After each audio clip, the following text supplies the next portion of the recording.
Hey there, welcome back to Creepy Encounters. In today's video, please like and subscribe to the channel if you enjoy the videos.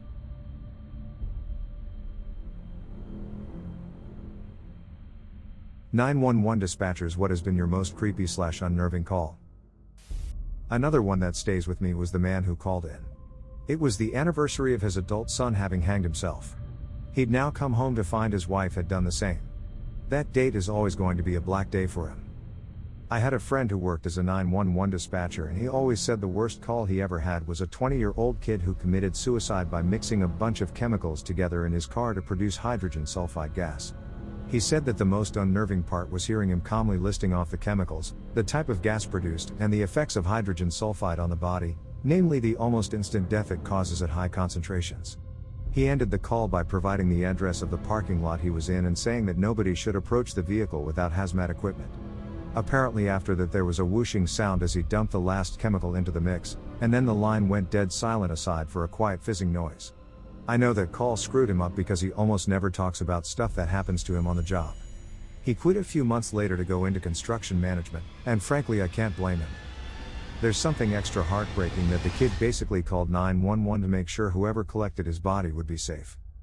This reminds me of a post on this sub from a cop who arrested a guy who calmly told them he'd taken a powerful poison and to please be careful because if any of his body fluids came into contact with any of the officers they too would die.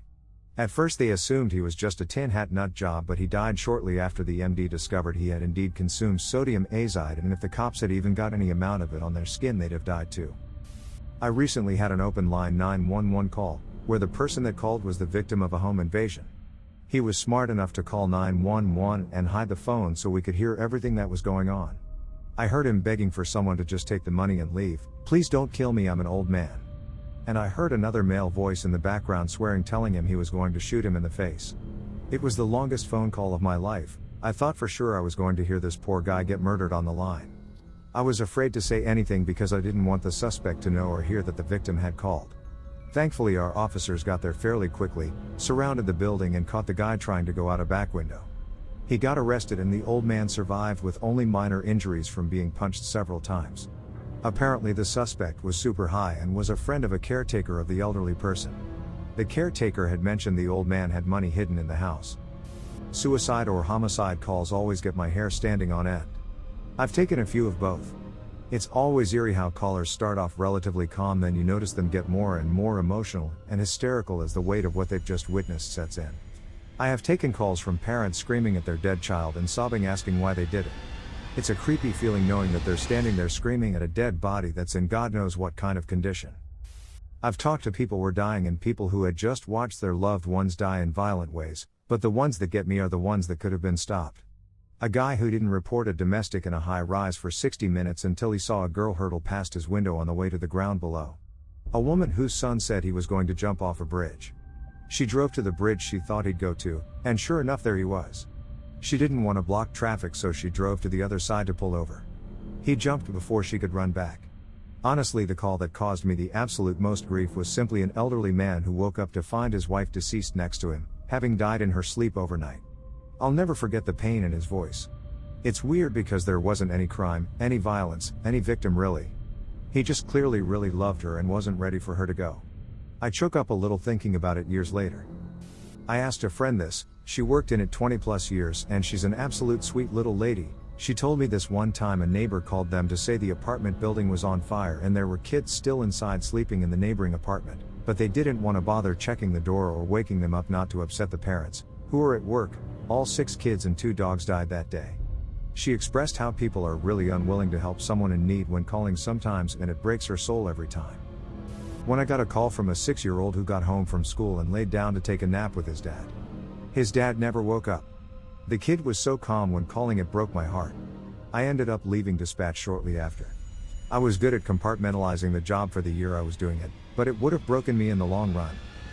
A woman called me, saying she was going to kill herself. She was gassing herself. Gave me her name and address, then said she was just going to lie down and go to sleep. And stopped responding to me. I kept the line open, trying to get her to speak to me, and eventually heard officers forcing their way in to find her body. I guess she just wanted someone to find her body. My family member is a long-time first responder, and retired into doing dispatch. He heard the address, someone else was taking the call, and realized it was his daughter's house. He rushed over there just in time to see them wheeling her body out. Overdose. 5 months later, he was called to his ex-wife's place because his grandson, son of the daughter who recently passed, had his door locked, lights on, but wasn't responding to his grandma. He broke the door down and found him deceased in bed. Overdose. He's very stoic after years of all sorts of traumatic situations, but my heart hurts whenever I think of what all of this must have felt like. Like sand through your fingers. When I was 9, my mom died. My brother, 10.5, and I were home alone with her. Our dad had died 3 years earlier. She had a massive heart attack. My brother called 911 and they walked us through getting her off the bed and onto the floor so that my brother could attempt CPR. When he was ready, he gave me the phone, on speaker, and told me to turn around and face the wall so I didn't have to watch. I vividly remember sobbing to the dispatcher, "Please, you don't understand. This is my last parent. You have to do something." The dispatcher attended my mother's funeral and left the field right after. My brother is a trauma surgeon. I'm in nursing school. Very cataclysmic situation for all involved. During the academy, a radio call recording was played. A man had just shot his wife in front of his children, 2 kids under 7 years old. The dispatcher hears him calmly say he killed his wife and children crying in the background. Gurgling is heard and he tells the dispatcher to please wait. A gunshot is heard and the poor kids let out blood-curdling screams. The first bullet didn't kill her and he heard her struggling to breathe and shot her again. She died. He gave up easily, and only good thing is the kids were not shot or physically harmed. Not me, but my grandma. I was sitting in the dispatch office, very small one, only 2 dispatchers including my grandma, but she put out a dispatch that there was a gunshot from my best friend's address. My heart sank to my stomach and broke later that day. He committed suicide. My wife has been a dispatcher for over 10 years. To add to the insanity of the job, in her case. 1. You're just there to handle things until help arrives. You'll have to make connections and do your own research to find out what happened, ESP since. 2.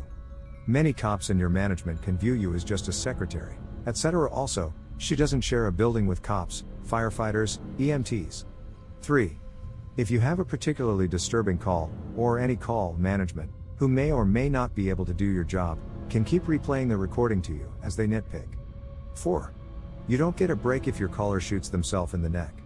Once help arrives, you're simply expected to disconnect and keep working. The dispatchers in my state are trying to be categorized, whereas they can retire in 25 years, due to the stress of the job. No luck, so far. Christmas night. 911 call with crying child on the other end. A neighbor had ran her car over her mom during a domestic. The mom crawled to the porch bleeding and the child saw the car coming back.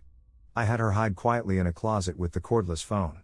The 10-year-old child was crying and screamed that she hated Christmas.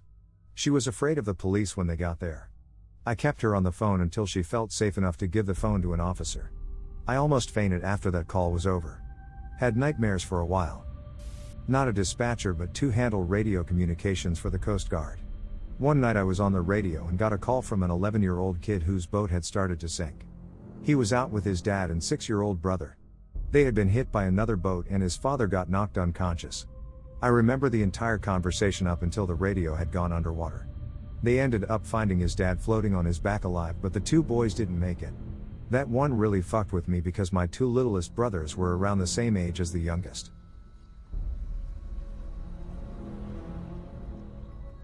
I hope you enjoyed the video. Please like and subscribe for more real-life creepy encounters around the world. See you in the next video. Bye.